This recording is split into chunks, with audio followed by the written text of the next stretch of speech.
This slideshow tells the story of a day trip to Sweden by 3 members of our branch plus one of our supporters. Brian Richards told me the story, and he also took all the photos displayed here. The trip was the idea of Paul Dunn, well known to most enthusiasts familiar with Stansted due to his daily information on movements on both the Stansted Google group and our Facebook page. He made all the arrangements, contacted the Swedish EAA, and was accompanied on the day by Brian plus Kevin Jarvis and the late John Tejan, both Stansted branch members. A very early morning Ryanair flight took them to Stockholm's Skavsta airport, which like many Ryanair destinations is far from the city it serves. In this case it's 55 miles southwest of Stockholm, a bit more than a good stone's throw for the most able of Vikings, but on the plus side only 35 from Norrkopping, so on this occasion the remoteness from the declared city was a bonus. Once off the plane and customs cleared, Paul used his charm with a police security guy and gained access to the ramp and hangar where the following photos were taken.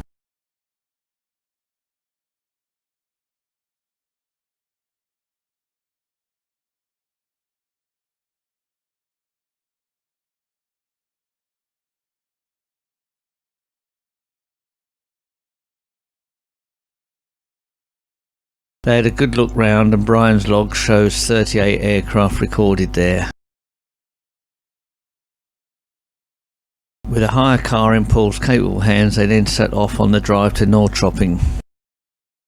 Norrkopping Airport is just east of the town. Sometimes it's referred to as Kungsgang. Can't say this one. I'm going to be careful how I say it. Sometimes it's referred to as Kungsängen Norrköping, but I'll stick the shorter version for ease and to avoid embarrassment if I get it wrong. It has a small terminal and a main runway about 7,000 foot long, and has a few seasonal holiday flights and other small services, and served just over 100,000 passengers in 2019. There's also a grass runway on the northern side where the flying was held in the area marked here. The Swedish branch of the EAA, or Experimental Aircraft Association, organised the flying, and Paul sought out the EAA Sweden arranger of the rally, greeted the 4 of them almost in disbelief that 4 guys had come all the way from eastern England for their rally. I've posted the types in alphabetical order to help if you want to look for them again later.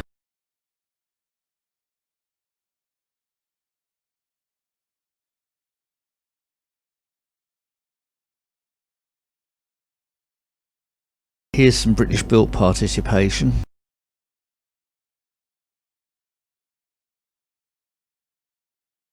This was the only helicopter seen on the day.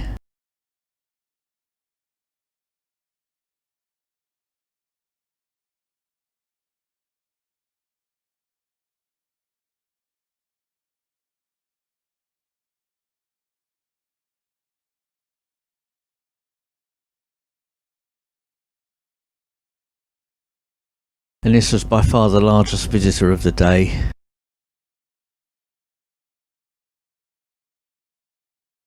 Now we have a few Cessnas, they're nearly all foreign examples.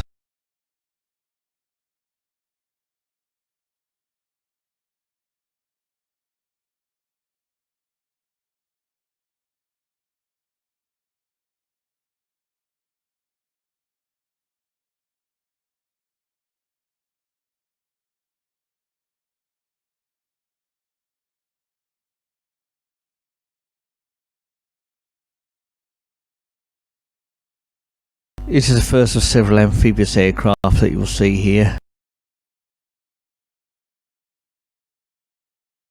And now a de Havilland jet aircraft.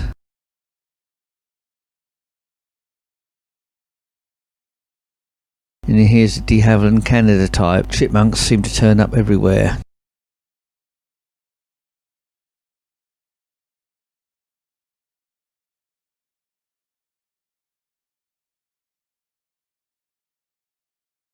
You can see the spread of aircraft types in the background of this photo.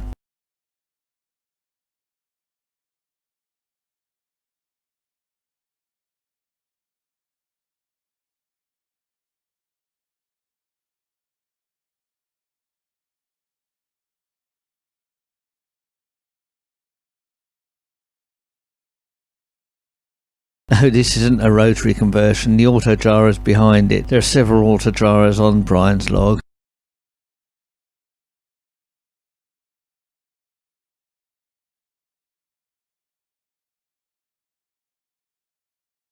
Here's a nice vintage participant.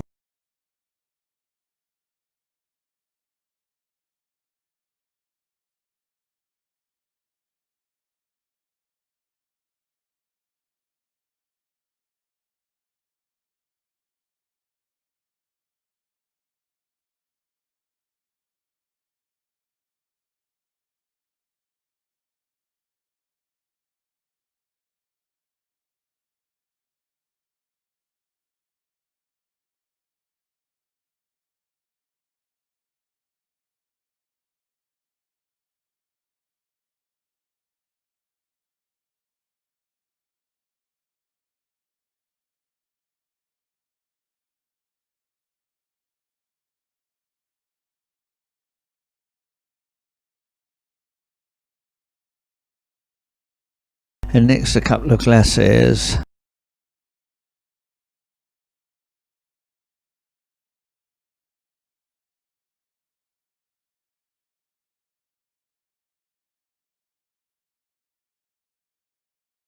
Followed by a smart Glasstar Sportsman.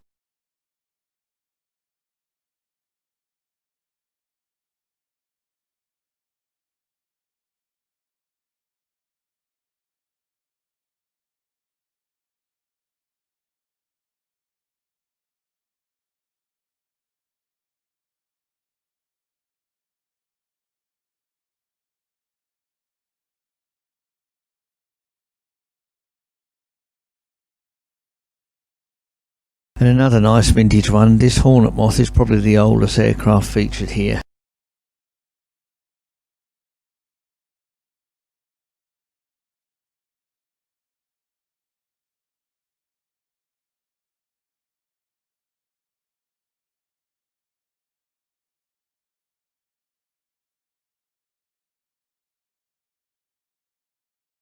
Here's a 1941 example of the Clem 35D in a single seat configuration. And now we have a two-seat version.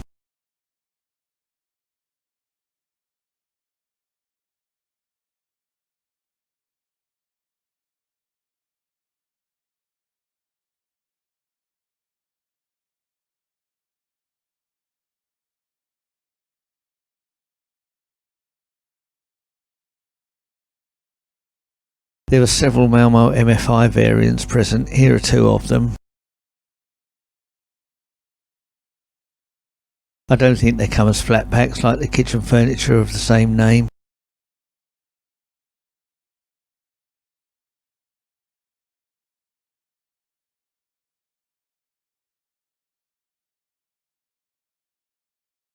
Here's one of the several flex wings present.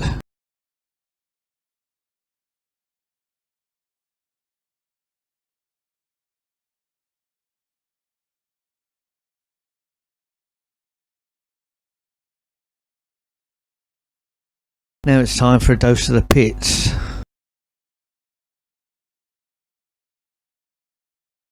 In fact, a double dose.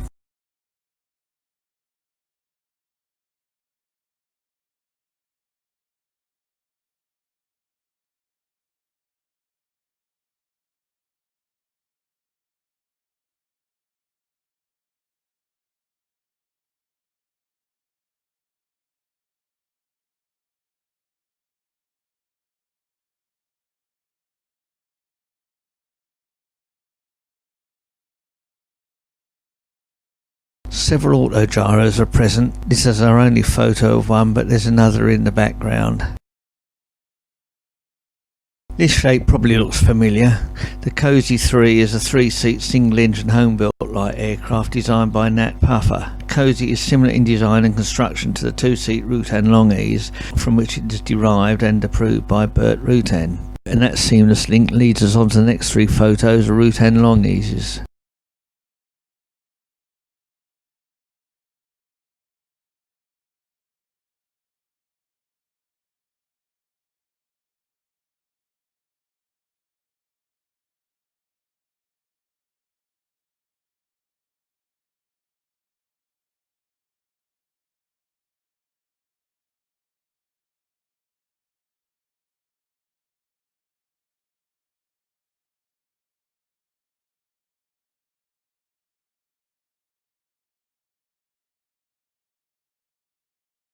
is another British product, the Scottish Aviation Bulldog, derived from the earlier Beagle pup.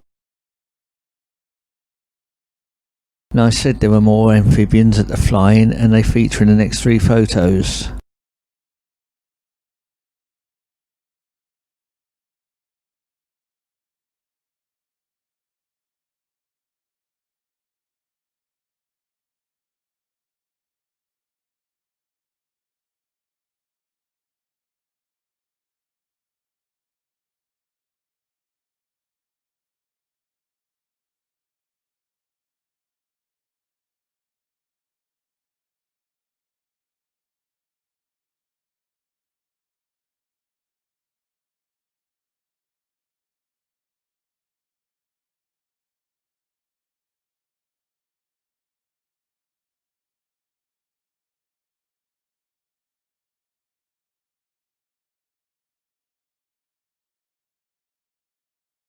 Paul also gained them access to the GA area and hangar where this photo was taken.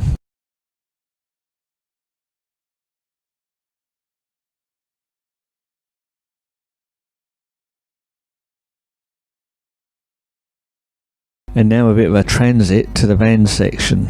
2 Vans RV60s followed by an RV8. That was an attempted link there.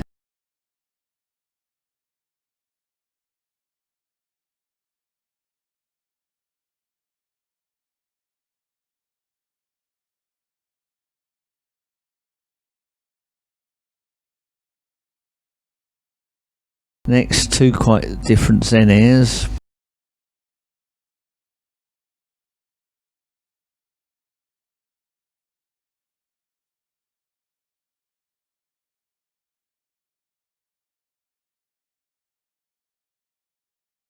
And a nice Lin to finish off with.